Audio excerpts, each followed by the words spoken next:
அமெரிக்காவுடைய ஃபெடரல் வங்கியின் விகிதங்களை மாற்றாமல் அப்படியே செல்லலாம் என்றும் முடிவெடுத்திருப்பதாக உலகமே எதிர்பார்த்திருக்கிற முடிவு இந்திய நேரப்படி நேற்று அது வெளியானது. இரண்டு விவகாரங்கள் அமெரிக்காவுடைய பொருளாதாரத்தை சற்று உலுக்கி இருக்கிறதோ என்று எண்ண தோன்றுகிறது. இப்பொழுது 3.5375 அது ஒரு ஸ்லாட் பட்ஜெட்ல, அதை தாண்டி எக்ஸிடா 4.12 என்று இருந்தால் பெரும்பாலான முதலீட்டாளர்கள் அமெரிக்க வங்கிகளிலே முதலீடு செய்வதற்கு வருவார்கள். புதிய முதலீட்டாளர்கள் அமெரிக்க வங்கிக்கு வரமாட்டார்கள். வட்டி விகிதத்தை உயர்த்தும் போது முதலீட்டாளர்கள் சாறை சாறையாக எங்கே போவார்கள்? அமெரிக்க வங்கியிலே போய் இன்வெஸ்ட்மெண்ட் பண்ணுவார். அமெரிக்க வங்கியிலிருந்து பணத்தை வெளியெடுக்கலாம். அப்படி வருகிற போது இன்றைக்கு நீங்கள் பார்க்கிற போது மக்கள் சாறை சாறையாக இப்போது இன்வெஸ்ட்மெண்ட் எதற்கு போவார்கள் என்றால் தங்கத்தை நோக்கி போக முடியும். வரும் நாட்களில் இன்னும் ஒரு 3 மாதத்திலிருந்து 5 மாதத்தில் இந்த டிசம்பர் வரைக்கும் தங்கத்தின் விலை அதிகமாக கூடக்கூடிய வாய்ப்புகள் இருக்கு. பெட்ரோல் வங்கியோட வட்டி விகிதத்தில் மாற்றம் இல்லாதது, அதில் கொடுத்துருக்கக்கூடிய இந்த அறிவிப்பு இந்திய பொருளாதாரத்தில் இன்னும் தாக்கத்தை ஏற்படுத்தும். இந்தியாவுடைய நிலவரம் இருக்கு. அதில் அதிகமாக அமெரிக்க பெடரல் வங்கியை பற்றி ஏன் இந்தியாவை பாதிக்கும் என்ற அந்த கட்டுரையில் வந்திருக்கிறது. அமெரிக்காவிலே சந்தைப்படுத்துதல் உலக அளவில் எல்லாவற்றையும் தாக்கும். அது பெரும் தாக்கத்தை ஏற்படுத்துவது நமக்கு தான். நாம் ரொம்ப பரிதாப நிலையில் தான் இருந்து கொண்டிருக்கிறோம். மெரிபா பன்னீர் சோடா, ஐ ட்ரஸ்ட் மெரிபா. ஆச்சி மசாலா, எந்த சமையலும் ருசி தேடும் ரகசியம். 20 ரூபாய். சார் வணக்கம் சார். சார், உலகம் முழுக்க மிகவும் எதிர்பார்க்கப்பட்டது அமெரிக்காவினுடைய யுஎஸ் ஃபெடரல் வங்கி, அதனுடைய வட்டி விகிதம். இந்த வட்டி என்னவாக இருக்கும், ஜூலையுடைய முடிவில் என்னவாக இருக்குங்க தான் பலருடைய எதிர்பார்ப்பு இருந்துச்சு. இப்போது நேற்றைய தினம் அதாவது இந்திய நேரப்படி 12:30 மணிக்கெல்லாம் அதோடைய அறிவிப்பு வந்துருச்சு. இப்போது அதாவது அமெரிக்காவுடைய ஃபெடரல் வங்கியினுடைய அந்த வட்டி விகிதம் எதுக்கு உலகம் முழுக்க ஒரு முக்கியத்துவத்தை கவனிக்கப்படுது, அதுக்கும் உலக பொருளாதாரத்துக்கும் என்ன சார் தொடர்பு? நிச்சயமாக நீங்கள் கேட்ட கேள்விக்கு ரொம்ப முக்கியமான ஒரு பதில். அமெரிக்காவினுடைய டாலர்கள் உலக பொருளாதாரத்தை இன்று வரை நிர்ணயம் செய்யக்கூடிய ஒரு காரணியாக இருக்கிறது. அமெரிக்காவினுடைய வட்டி விகிதத்தில் அமெரிக்காவில் ஏற்பட்டிருக்கக்கூடிய ரெசஷன், அமெரிக்காவில் ஏற்பட்டிருக்கக்கூடிய இன்ஃப்ளேஷன், அமெரிக்காவில் இருக்கக்கூடிய ஃபொரெக்ஸ் ரிசர்வ் கேஸ், அமெரிக்காவில் ஏற்பட்டிருக்கக்கூடிய அந்நிய முதலீடுகள், ஃபாரின் டைரக்ட் இன்வெஸ்ட்மெண்ட், ஷேர், இது எல்லாமே இதனுடைய ஃப்ளக்சுவேஷன், ஏற்ற இறக்கங்கள் உலகம் முழுவதையும் பெரும் பாதிப்பிற்கும் முன்னேற்றத்திற்கும் கொண்டு செல்லும்.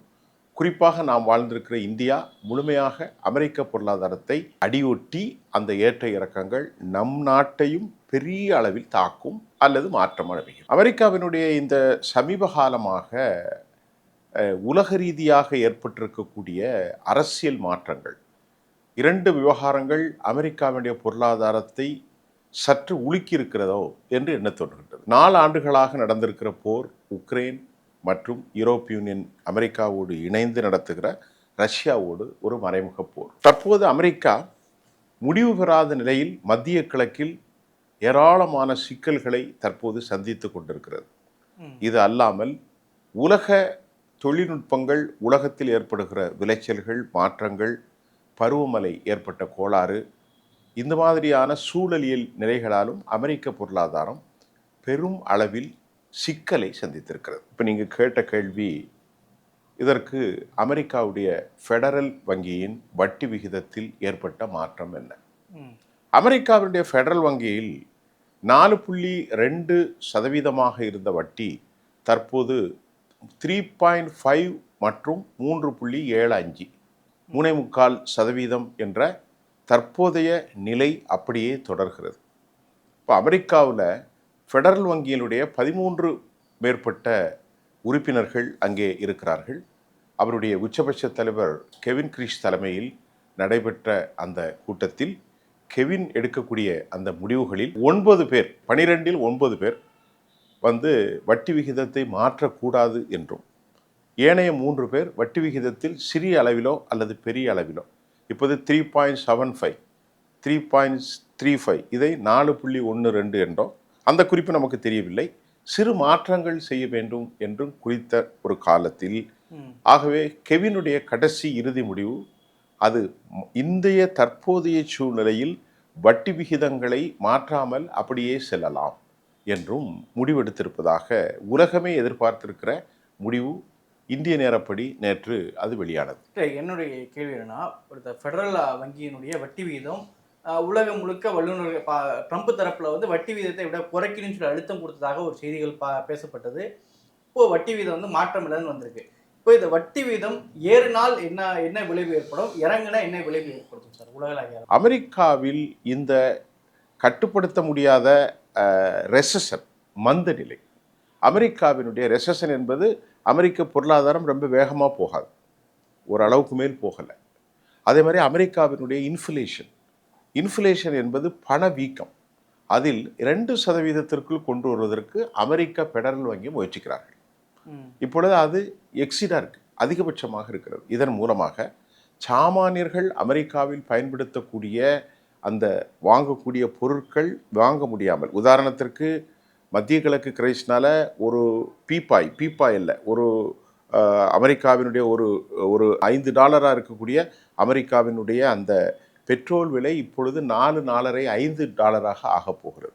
அப்படி சந்தையிலே அமெரிக்காவினுடைய மக்கள் வாங்கக்கூடிய பெட்ரோல் டீசல் விலை ஏறுகின்ற போது அமெரிக்காவுடைய பொருளாதாரம் சீரழியும், அமெரிக்காவுடைய வளர்ச்சிகளும் சில பிரச்சனைகள் உருவாகும். ஆகவே நீங்கள் இப்போது கேட்டது ஃபெடரல் வங்கியில் ஒரு ஸ்டேபிளாக வைத்திருக்கிற அந்த வட்டி விகிதத்திற்கும் ஏற்படுகிற மாற்றம் என்ன, இதுதான் உங்கள் கேள்வி. இப்போது உலகம் இப்போது எப்படி இருக்குன்னா பல முனையான இன்வெஸ்ட்மெண்ட்டை நோக்கி போகுது. தங்கம் ஒரு மிக முக்கியமான இன்வெஸ்ட்மெண்ட், ஏஐ தொழில்நுட்பம் ஒரு வித முக்கியமான இன்வெஸ்ட்மெண்ட் பண்ணுது. நீங்கள் சொன்ன மாதிரி பெரண்ட் கச்சா எண்ணெய் மிக மிக முக்கியமான ஒரு இன்வெஸ்ட்மெண்ட். இப்போ மக்கள் தங்கம் விலை ஏன் கூடுகிறது, ஏன் தங்கம் விலை குறைகிறது, கச்சா எண்ணெய் விலை ஏன் ஏறுகிறது, ஏன் குறைகிறது, அமெரிக்க ஃபெடரல் வங்கியின் நிலைமை என்ன, இதை அல்லாமல் ஷேர் மார்க்கெட். இப்போ நம்ம 4 எடுத்துக்கிறோம்.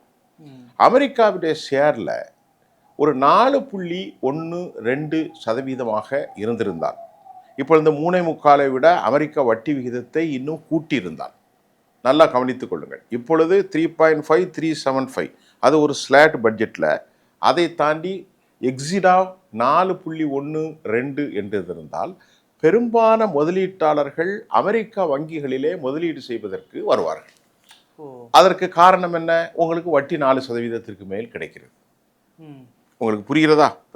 இப்பொழுது அமெரிக்காவில் இருக்கக்கூடிய கெவின் தலைமையிலான 12 பேர் குழுவில் 9 பேர் வட்டி விகிதத்தை மாற்றக்கூடாது என்று அமெரிக்கா வங்கிகள் எடுக்கிற அந்த நடவடிக்கையின் மூலம் இப்பொழுது என்ன இருக்கிறதோ அதே ஸ்டேட்டஸ் கோவில் சரியான அளவில் அது சென்று கொண்டிருக்கும். புதிய முதலீட்டாளர்கள் அமெரிக்கா வங்கிக்கு வரமாட்டார்கள். இப்போ ட்ரம்ப்புடைய இதை வந்து வட்டி விகிதத்தை குறைக்கணும் அழுத்தம் கொடுத்ததுக்கு பின்னணி கச்சா எண்ணெயில் இந்த முதலீடுகள் அதிகரிக்கணுங்கிறது ஒரு காரணம் புரிஞ்சுக்கலாமா? இதில் அரசியல் காரணங்கள் இருக்கிறது. ஏனென்று சொன்னால் அமெரிக்காவில் ஏராளமான பேர் வங்கி கடனின் அடிப்படையில் ஏராளமான வர்த்தகங்களில் முதலீடுகளை செய்திருக்கிறார்கள். உதாரணத்திற்கு அமெரிக்க சிட்டிசன்ஸு 50 மாகாணத்தில் இருக்காங்க. டெக்ஸஸ் எடுத்தா, நியூ ஆர்லியன்ஸ் எடுத்தா, நியூ ஜெர்சி எடுத்தா, ஆர்லினா எடுத்தா, வாஷிங்டன் டிசி எடுத்தாச்சுன்னு சொன்னோன்னா, இப்போ நியூ ஜெர்சி, இப்படி எல்லா இடங்களிலும் வாழக்கூடிய மக்கள் பெரும்பான்மையான முதலீடை அமெரிக்கா உள்நாட்டில் ரியல் எஸ்டேட்டில் வச்சுருக்காங்க. அதனால் அவர்கள் வீடுகளை வாங்கியிருப்பாங்க, வர்த்தகத்தினுடைய கடன்களை வாங்கியிருப்பாங்க, பிஸ்னஸ் கடன்கள் இருக்கும், சாமானியர்கள் ஸ்கூல் ஜோன்லேருந்து எல்லாமே கடன் வாங்கியிருப்பாங்க. அமெரிக்கா கடன் வட்டி விகிதத்தை கூட்டினால், நல்லா கவனிங்க, அந்த ஸ்லாட்டில் இது சாமானியர்களுக்கு கடன் வாங்கியவர்களுக்கு பெரும் பாதிப்பை ஏற்படுத்தும். இங்கே $1 மில்லியன் கடன் வாங்கியிருக்கீங்க, இந்திய பணத்திற்கு 90 கோடி, 90 லட்சம். அப்படி இருக்கும்போது வட்டி விகிதத்தை ஏற்றும்போது எப்படி போட்டிருப்பாங்கன்னா, கால சூழ்நிலைக்கு ஏற்றவாறு நீங்கள் கடன் வாங்கும்போது 3.5% இருந்தால் அப்படியே தொடராது. கடன் கொடுத்தது அது எப்படியெல்லாம் மாறுகிறதோ அப்படி தான் மாறும். இப்போ இந்தியாவில் கூட பார்க்குறோம்ல, நீங்கள் 10 வருஷத்துக்கு முன்னாடி வட்டி விகிதம் என்னவோ அது போயிட்டே இருக்கும். அது குறைத்து விட்டால் கடன் வாங்கியவர்களுக்கு குறைத்து விடுவார்கள், அது கூடும்போது கூடும். இப்படி அமெரிக்காவில் கூட்டி போய்விட்டால் அமெரிக்க அரசிடம், அமெரிக்க ஃபெடரல் வங்கியிடம், அமெரிக்காவில் இருக்கிற எல்லா வங்கியும் ஃபெடரல் வங்கி கண்ட்ரோல் தானே, அப்படி வாங்கும்போது சாமானியர்களை அமெரிக்காவில் உள்நாட்டில் பாதிக்கும். உள்நாட்டில் பாதிக்கின்ற போது டொனால்ட் ட்ரம்ப் நவம்பர் மாதம் அவர் கடன் பெற்றிருக்கிறவர்களுக்கு மக்கள் அவர்களுக்கு வாக்களிக்க மாட்டார். ஏற்கனவே இன்ஃப்ளேஷனில் மாட்டியிருக்கிறாங்க, அமெரிக்காவுடைய பெட்ரோல் விலை ஏறி இருக்கு, சாமானியர்கள் வாங்குறதுல வாங்கியிருக்கு. இப்போ வட்டிக்கு கடன் வாங்கி வீடு வாங்கிய அமெரிக்கர்கள் அமெரிக்க ஃபெடரல் வங்கி வட்டி விகிதத்தை கூட்டிவிட்டால், குறைத்தால் குறைக்கும், கூடினால் கூடும், அவ்வளோதான். போன 10 வருஷத்துக்கு முன்பு நாங்கள் 3% வாங்கினோம், அதே தான் கட்டிகிட்டு இருக்கோன்னு இல்லை. இப்போ 4%, 4.2% இருந்தால் சாமானியர்களுக்கு பாதிக்கும். அமெரிக்க அதிபர் டொனால்ட் ட்ரம்ப் 50 மாகாணங்களில் சந்திக்கக்கூடிய இந்த தேர்தலில் அவர் பெரும் வீழ்ச்சியை பெற்றுள்ளார். ஆகவே தான் இந்த காலகட்டங்களில் இந்த ஆண்டு வட்டி விகிதத்தை உயர்த்தாமல் அவர்கள் அப்படியே வைத்திருக்கிறார்கள். இது ஒண்ணு, உங்களுக்கு நல்ல எளிய நடையில சொல்றேன். இரண்டாவது, தங்கத்தின் விலை அதிகம் உயர்வதற்காக ஒரு செய்தி இன்னைக்கு வந்திருக்கு. ஆம், அதற்கான காலம் என்ன? அமெரிக்க வங்கிகளில் வட்டி விகிதத்தை உயர்த்தும் போது முதலீட்டாளர்கள் சாறை சாறையாக எங்கே போவார்கள்? அமெரிக்க வங்கியிலே போய் இன்வெஸ்ட்மெண்ட் பண்ணுவார்கள். இப்போது அந்த நோக்கம் இல்லை, போவதற்கான வாய்ப்பு குறைவுதான். ஏனென்றால் பழைய அதே நிலை 3.5 + 3.075 அப்படிதான் தொடர்கிறது.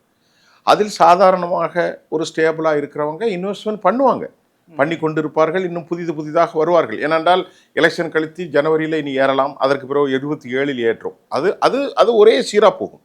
ஆனால் முழுக்க நெருக்கடியோடு 4.2 4.5% என்றால் பயங்கரமான முதலீடு குறையும். அப்போ முதலீடு குவியும். அப்படி குவிகின்ற போது உள்நாட்டு முதலீட்டாளர்களுக்கு உள்நாட்டில் ஏற்கனவே கடன் வாங்கியவர்களுக்கு பெரும் சிக்கலையும், தேர்தலில் டொனால்ட் ட்ரம்புக்கு எதிரான மனநிலை உருவாகிவிடும். இதனால் அவர்கள் குறைக்கவில்லை. இப்போது என்ன செய்வார்கள்? பலர் அமெரிக்க வங்கியிலிருந்து பணத்தை வெளியெடுக்கலாம், இன்வெஸ்ட்மெண்ட் பண்ணுவாங்க. டாலரை வச்சு தான் 4 பொருளாதாரம் தான் உலகத்தில். ஒன்று டாலர், இன்னொன்று குரூடாயில், மூன்றாவது ஆர்டிஃபிஷியல் இன்டெலிஜென்ஸ், இப்போ 4வது ஷேர் மார்க்கெட்டில் எல்லாம் சேர்ந்து வந்துடும். ஷேர்னா எல்லாம் வந்துடும், பெயிண்ட் விற்கிறதுலேருந்து எல்லா கடையும் வந்துடும். சாதாரணமாக இப்போ நம்முடைய டெலிவிஷன் எல்லாமே வந்துடும். அப்படி வருகிற போது இன்றைக்கு நீங்கள் பார்க்கிற போது மக்கள் சாறையாக இப்போது இன்வெஸ்ட்மெண்ட் எதற்கு போவார்கள் என்றால் தங்கத்தை நோக்கி போகக்கூடிய வாய்ப்பு இருக்குது. இன்றைக்கி தங்கம் நல்ல ஒரு சரிவில் வந்திருக்கு. சரிவில் வருகிற போது தங்கம் 25,000 ரூபாய் இருந்தது, இன்னைக்கு 1.25 லட்சம் வரைக்கும் ஒரு பவுன் உருவானதற்கு காரணம் மாட்டு பொருளாதாரத்தில் மக்கள் இப்பொழுது தங்கத்தை நோக்கி போகிறார்கள். நல்லா கவனித்துக் கொள்ளுங்கள். இப்போது இது தங்கத்தை நோக்கி போகிற போது வரும் நாட்களில் இன்னும் ஒரு 3 மாதத்திலிருந்து 5 மாதத்தில் இந்த டிசம்பர் வரைக்கும் தங்கத்தின் விலை அதிகமாக கூடக்கூடிய வாய்ப்புகள் இருக்குது. அதற்கு பிறகு பெடரல் வங்கி அடுத்த காலாண்டில், அடுத்த அரையாண்டில், அடுத்த முக்காலாண்டில், முழு ஆண்டில் கூட்டலாம், குறைக்கலாம். அதை தோண்டி அந்த இன்வெஸ்ட்மெண்ட் அமெரிக்காவுக்கு ஏறும் இறங்கும். ஆனால் இப்போது என்ன செய்வார்கள்? முதலீட்டாளர்கள் தங்கத்துக்கு போவார்கள். நான் சொல்வது சாதாரணமாக அரை பவுன் வாங்கக்கூடிய முதலீட்டாளர்களை சொல்லவில்லை, டன்னு கணக்கில் வாங்குவார்கள். இன்னைக்கு உலகத்தில் அதிக டன்னில் யார் இருக்கிறார்? ரஷ்யாவும் அமெரிக்காவும். அமெரிக்கா ஏகப்பட்ட டன் இருக்குது, சீனாவும் இருந்து கொண்டிருக்கிறார்கள். நம்முடைய அண்மையிலே நம்ம இங்கே கூட பேசியிருக்கிறோம். நம்முடைய பிரதமர் என்ன சொல்லியிருக்கிறார்கள்? தங்கத்தை நீங்கள் வாங்க வேண்டாம், தங்கத்தை வாங்காதீர்கள். காரணம், தங்கம் வாங்கினால் உலகத்திலிருந்து இம்போர்ட் செய்யப்படும். இம்போர்ட் செய்யும்போது இந்திய பண மதிப்பு பெரிய அளவில் வீழ்ச்சி அடையும். நாம் பணத்தை கொடுக்க எவ்வளவு பணத்தை வெளியே இந்தியா, இப்போ இன்னைக்கு அந்த செய்தியில் இந்திய பொருளாதாரம் பற்றி தான் முழுமைப்படுத்தப்பட்டிருக்கு. இல்லை அதுதான் சார், இப்போ இந்த ஃபெடரல் வங்கியுடைய வட்டி விகிதத்தில் மாற்றம் இல்லாதது, அதில் கொடுத்துருக்கக்கூடிய இந்த அறிவிப்பு இந்திய பொருளாதாரத்தில் இன்னும் தாக்கத்தை ஏற்படுத்தும். இந்தியாவுடைய நிலவரத்தை அதை என்ன சொல்கிறாங்க? அமெரிக்காவினுடைய பெட்ரோ டாலர், அமெரிக்காவினுடைய டாலருடைய ஏற்ற இறக்கங்கள் இந்தியாவை பெரிய அளவிலே உடுக்கும். ஏனென்று சொன்னால் நம்ம 88% குரூட் ஆயில் இம்போர்ட் தான் செய்கிறோம், எலக்ட்ரானிக்ஸ் கூட்ஸ் இம்போர்ட் செய்கிறோம், கனரக வாகனங்களுக்குரிய பாயங்கள் இம்போர்ட் செய்கிறோம். அதே போன்று அமெரிக்காவுடைய பல மருத்துவ பயன்பாடுகள் இம்போர்ட் செய்கிறோம், உரம் இம்போர்ட் செய்கிறோம், தானிய வகைகள் இம்போர்ட் செய்கிறோம், எடிபிள் ஆயில் இம்போர்ட் செய்கிறோம். ஆக இந்தியாவிலே பேச்சளவிலே இந்த அரசாங்கம் என்னதான் பேசிக்கொண்டாலும் சப்கா சாத் சப்கா விகாஸ் என்று சொல்கிறார்கள், செல்ஃப் ரிலையன்ஸ் என்று சொல்கிறார்கள், எதுவுமே ஒரு வளர்ச்சியாக இந்தியாவுக்கு தெரியவில்லை. நல்லா தெரிந்து கொள்ளுங்கள். அப்போ உங்களுக்கெல்லாம் வளர்ந்திருக்கிறதே என்று நீங்கள் நினைக்கலாம், பொதுவாக எல்லாரும் நினைக்கிறார்கள். அந்த வளர்ச்சி எப்படி வந்தது? மக்களுக்கு புரிகிற பாஷையில் சொல்கிறோம். 2014ஆம் ஆண்டு இந்திய அரசாங்கத்தினுடைய வெளிநாட்டு கடன் 50 லட்சம் கோடி, 52 லட்சம் கோடி. இந்த மோடி 10 ஆண்டுகளில் அதை 4 மடங்கு கடனாக 225 லட்சம் கோடி ரூபாய்க்கு கடன் தொகையை ஒதுக்கியிருக்கிறார். நல்லா புரிந்து கொள்ளுங்கள். வெளிநாட்டு கடன் மன்மோகன் சிங், டாக்டர் சிங்குடைய காலத்தில் 14ஆம் ஆண்டு 15ஆம் ஆண்டு வெறும் 52 லட்சம் கோடி தான். அது 16 வரைக்கும் 52 லட்சம் கோடி தான் இருந்தது. 1 லட்சம் கோடி அதிகரித்திருக்கும். இன்ற 9 வருஷம் 10 வருஷத்தில் பிரதமருடைய இந்த 3வது வருகையில் நம்முடைய கடன் அளவு 225 லட்சம் கோடி அதிகரித்திருக்கிறது. பொதுவாக சில அறிவுஜீவிகள் சொல்வார்கள், டெவலப்பிங் கண்ட்ரியில் கடன் வாங்குவது சகஜம்தானே. உண்மையில் சகஜம்தான், அதில் எந்த மாற்று கருத்துமில்லை. ஆனால் இன்னைக்கு இந்தியாவினுடைய பொருளாதாரம் வாங்கும் திறனில் இல்லை. அந்த அளவிற்கு எல்லா பொருள்களுமே ஒரு 10 ஆண்டுகளுக்கு முன்பு 60 ரூபாயாக இருந்த ஒரு பருப்பின் விலை இன்னைக்கு 130 ரூபாய். 89 ரூபாயாக இருந்த முதல் தரமான ஒரு எடிபிள் ஆயில் விலை இன்றைக்கு 130. இப்போ சந்தையிலே மக்கள் பயன்படுத்தக்கூடிய எல்லா பொருட்களும் 100% ஏறி இருக்கிறது. ஆனால் இன்றைக்கு பார்க்கிற போது அதற்கு காரணம் என்னவென்றால், இந்தியா முழுக்க முழுக்க இம்போர்ட் பொருளாதாரத்தை, அதில் அதிகமாக அமெரிக்க பெடரல் வங்கியை பற்றி ஏன் இந்தியாவை பாதிக்கும் என்ற அந்த கட்டுரையில் வந்திருக்கிறது, நீங்களும் கூட படித்திருப்பீர்கள். ஏனென்று சொன்னால் நம்முடைய பொருளாதாரம், நம்முடைய டிரான்சாக்ஷன் எல்லாமே அமெரிக்க டாலர்களில் தான் நடக்கிறது. உரம் வாங்கினாலும் அமெரிக்க டாலர், பெட்ரோல் வாங்கினாலும் அமெரிக்க டாலர், அப்புறமா மைக்ரோசிப்ட் அதை ஷிப்பு இது வாங்கின எல்லாமே அமெரிக்க டாலர் தான். அமெரிக்க டாலர் கொடுக்கறது போத்துறது. நம்ம நாட்டிலேருந்து நீங்கள் சொல்லுங்களேன், ஏதாவது ஒரு உற்பத்தி செய்து பெரிய அளவில் இந்தியாவிற்கு வருமானம் வருகிறது? நான் உங்கள்கிட்ட தான் கேட்குறேன். இப்போ நான் நெறியாளராக மாறிட்டேன். நீங்கள் எதையும் சொல்ல முடியாது. நீங்கள் சொல்லுங்களேன், இந்தியாவில் உள்ள இந்த சந்தைப்படுத்தப்பட்ட பொருளுக்கு உலக அளவில் பெரிய கிராக் இருக்குது சார், இருக்குது சார். நீங்கள் சொல்லலாம், நான் அதான் கேட்குறேன். இப்போ தைவான் எடுத்துக்கிட்டிங்கன்னா என்னது, இந்த ஷிப்பு, அது என்னது பேர், அது ஏகப்பட்டது. அதை மாதிரி அக்சசரி. சைனாவை எடுத்துக்கிட்டால் எவ்வளோ சொல்லலாம். அமெரிக்காவை எடுத்துக்கிட்டால் டெக்கு, அமெரிக்காவுடைய டெக்கு, ஆப்பு, அமெரிக்காவுடைய இராணுவ தளவாடங்கள், ஏர் டிஃபென்ஸ் சிஸ்டம். நீங்கள் இந்தியாவை எடுத்து சொல்லுங்களேன். நம்ம இவ்வளோ பேசுகிறாரு நம்முடைய பிரைம் மினிஸ்டர். நான் கேட்குறேன், இந்த பெட்ரோல் வங்கியினுடைய இந்திய தாக்கத்தில் அடுத்து என்னவாக நடக்கும் சார்? இப்போ நான் உங்களுக்கு சொல்லிட்டோம்ல, இந்த பெட்ரோல் விவகாரத்தில் எல்லாமே அமெரிக்கா ஃபெடரல் வங்கியை வச்சு நம்ம இந்திய பொருளாதாரம் சொல்லிட்டோம். கொஞ்சம் நம்ம நேர்களுக்கு தெரியறதுக்காக, நல்ல பிரீஃபாக கொடுக்குறதுக்காக. இப்போ இந்தியாவில் என்ன தாக்கம் ஏற்படும் என்றால், இப்போ இந்தியாவுக்கு பெரும் தாக்கம். தங்கத்தில் முதலீடு செய்ய போகிறார்கள். ஒன்று, தங்கத்தில் முதலீடு செய்யும்போது இந்தியாவில் ஃபொரெக்ஸ் கேஷ் அப்படின்னு சொல்லுவாங்க ஆங்கிலத்தில். அந்நிய செலவு கையிருப்பு இப்போ ஒரு 690-670 கோடி நம்ம கைவசம் இருக்குது. ஒரு நாட்டினுடைய நிலைமையே அந்த ஃபொரெக்ஸ் கேஷ், அந்நிய செலவாணி கையிருப்பு வச்சு தான் முடிவு செய்கிறது. இப்போ நம்ம நாட்டில் டாலர் எவ்வளோ தெரியுமா? $97. நேற்று ஒரு கட்டுரை வழங்கிச்சு. அந்த கட்டுரை நான் ஒரே ஒரு செய்தி சொல்கிறேன். உங்களுக்கு ஒரு 100 ரூபாயை கொடுத்து, நாசர் நீங்கள் உலகத்தில் போய் இந்த 100 ரூபாயை செலவு பண்ணிட்டு வாங்க அப்படின்னு ஒரு பிரபலமான சேனலில் அந்த கட்டுரை வெளியிட்டிருக்கு. இந்திய பொருளாதாரத்தின் மதிப்பு. இப்போ என்கிட்ட 100 ரூபாயை கொடுத்து போய் இறங்கி அமெரிக்காவில் இந்திய 100 ரூபாய்க்கு மதிப்பு என்னென்னா 0.1%. அமெரிக்காவில் அந்த 100 ரூபாயை கொண்டு போய், இந்த 100 ரூபாய், இது இந்திய 100 ரூபா தானே வைத்துக் கொள்கிறேன், இந்த 100 ரூபா அப்படி காட்டணும் நேயர்களுக்கு. 100 ரூபாய் கொடுத்து அமெரிக்கா வாஷிங்டன் டிசியில் இதனுடைய மதிப்பு எவ்வளோன்னா, இங்கே 100 ரூபா, அமெரிக்காவில் எவ்வளோ தெரியுமா? 0.1%. என்ன வாங்கலாம்? காஃபி குடிக்க முடியாது, சாப்பிட முடியாது, முடி வெட்ட முடியாது, அமெரிக்கா மெட்ரோலில் வாங்க முடியாது. நேராக அங்கேருந்து சீனாவுக்கு போகிறோம். சீனாவுக்கு மணமலன்னு சொல்லிடுறேன். சீனாவில் ஒரே ஒரு சின்ன இது தருவான். இவ்வளோகான கப்பில் நியூடில்ஸ் மட்டும், ஒரு சின்ன சாக்லேட் தருவான். துபையில் போனால் 4 ரியால்.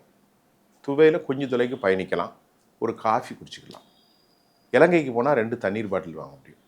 இப்படி வியட்நாம், கம்போடியா, இப்படி எல்லா நாடுகளில் எங்கே போனாலும், ஃப்ரான்ஸ்லலாம் இந்திய பணத்தை 100 ரூபாயை கொண்டு ஒன்றுமே செய்ய முடியாது. ஏன் நான் சொல்ல வரேன்னா, அந்த அளவுக்கு நம்முடைய பொருள் பணத்தினுடைய மதிப்பு கீழே போயிட்டு. அப்படி பார்க்கும்போது அமெரிக்காவுடைய ஃபெடரல் வங்கி இருக்கு இல்லையா, இந்த ஃபெடரல் வங்கியில் வட்டி விகிதத்தை எல்லாரும் எதிர்பார்த்து இன்வெஸ்டர் நேற்று ஃபுல்லாக அப்படியே உட்காந்துக்கிட்டே இருந்தான். அமெரிக்கா வட்டி விகிதம் கூட்ட போகிறாங்களா, குறைக்க போகிறாங்களா? நீங்கள் இன்றைக்கி கேள்வி எடுத்துட்டீங்க. அதனால் என்ன செய்யும், பண முதலீடுகள் இந்தியாவிலிருந்து பெருந்தொகையான பணத்தை வெளியே இழுத்துக்கிட்டே இருக்காங்க. இந்தியாவுக்கு இன்வெஸ்ட்மெண்ட் பண்ணுறதுக்கு பல பேர் வாரான். இந்தியா என்ன சொல்கிறான், எங்கள் நாட்டில் இருக்கக்கூடிய சுகாதாரத்துறையில் இன்வெஸ்ட்மெண்ட் பண்ணு, இன்சூரன்ஸில் இன்வெஸ்ட்மெண்ட் பண்ணு, இந்தியாவுடைய ரயில்வேல இன்சூரன்ஸ் பண்ணு. அவனுக்கு இதில் லாபம் ஒன்றும் பெருசாக இல்லை. அவன் என்ன பண்ணுறான், எலான் மஸ்க் போன்ற பெரிய கம்பெனிகள் நிர்வாகித்திருக்கக்கூடிய ஏஐ தொழில்நுட்பத்தில் இன்றைக்கி இன்வெஸ்ட்மெண்ட்டு மலை போல குவிது. அதே மாதிரி ஷேக்லெஸ், நிரந்தரம் இல்லாத ஒரு uncertainty economic is going on because of due to war crisis. அதனால் அவர்கள் இப்போ ஏராளமான பணத்தை எதில் இன்வெஸ்ட்மெண்ட் பண்ணுறாங்க? நீங்கள் சொன்ன மாதிரி கச்சா எண்ணெயில். அது திடீரென்னு $85 இருக்குது, 95 இருக்குது, 150 போகுது.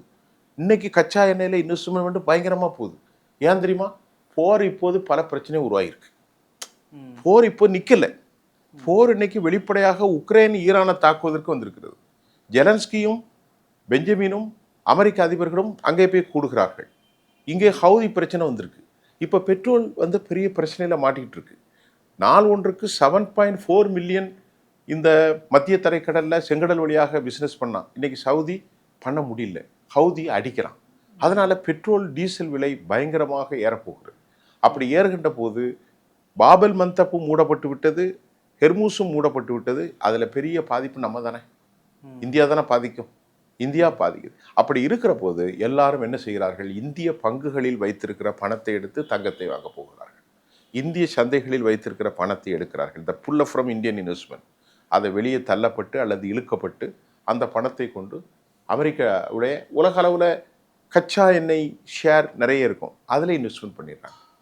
அமெரிக்காவுடைய இந்த மாற்றத்தால் அமெரிக்கா வங்கிகளிலும் தொடர்ந்து இன்வெஸ்ட்மெண்ட் ஆகுது, தங்கத்திலும் இன்வெஸ்ட்மெண்ட் ஆகுது, ஏஐ தொழில்நுட்பத்திலும் இன்வெஸ்ட்மெண்ட் ஆகுது. அப்படி என்றால் இந்தியாவில் எதில் இன்வெஸ்ட்மெண்ட் பண்ணுவார்கள்? அப்போ நாம் ஒரு வெளிநாட்டு சந்தை முதலீட்டாளர்களோ பார்க்குறோம். இந்தியாவில் ஏஐ தொழில்நுட்பம் சொல்லிக்குள்ள அளவுக்கு ஒன்றுமில்லை. அவன் 50 லட்சம் கோடி இன்வெஸ்ட்மெண்ட் பண்ணுறான், சவுதி அரேபியா, யுஏஇ, அமெரிக்காலாம். இந்தியாவில் 500 கோடி இந்திய மதிப்பு இருக்குது. போட்டு இப்போ தான் என்ன செய்யலான்னு யோசிக்கிறோம். அப்போ நம்ம நாட்டில் இன்வெஸ்ட்மெண்ட் இல்லை. புரியுதா?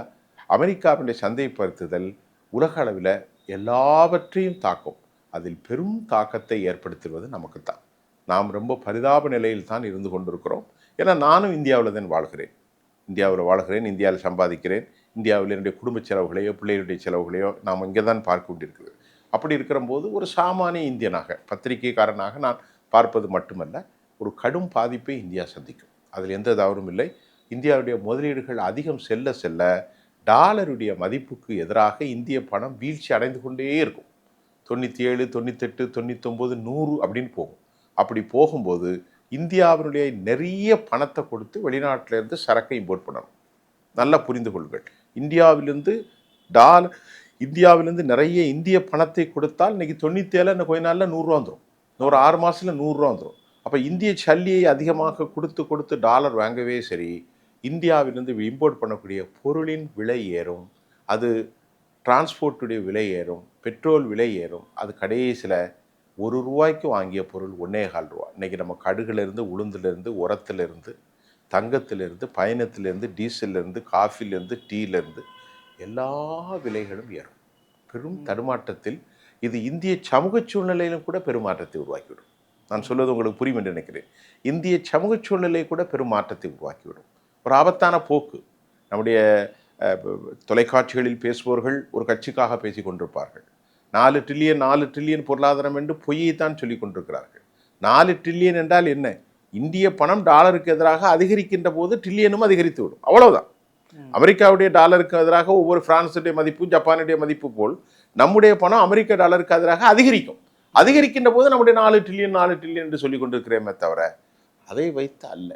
ஆகவே அமெரிக்காவுடைய ஃபெடரல் வங்கி உலக அளவில் ஒரு பெரிய wide impact on international economy, உலக அளவில் பெரிய பொருளாதார மாற்றத்தை உருவாக்கப் போகிறது. ஆகவே தான் நேற்று வெளியான ஃபெடரல் வங்கியினுடைய வட்டி கணக்கை பார்த்தவுடன் உடனடியாக உலகம் மாறி இருக்கிறது. இதனுடைய சூழ்ச்சிகள், இதனுடைய சூட்சமங்கள், இதனுடைய பெரும் impact will happen show. Okay sir, federal வங்கியினுடைய வட்டி விகிதத்தில் மாற்றங்கள் அறிவித்தது மூலமாக இது இந்திய பொருளாதாரத்தை எவ்வளோ பெரிய பாதிப்பை ஏற்படுத்த போகுதுங்கிற ஒரு மிகப்பெரிய ஒரு பார்வைகளை முன் வச்சிருக்கீங்க. கருத்தை நடத்திருக்கிறேன். மெரிபா பன்னீர் சோடா, ஐ ட்ரஸ்ட் மெரிபா. ஆச்சி மசாலா. எந்த சமையலும் ருசி தேடும் ரகசியம். ₹20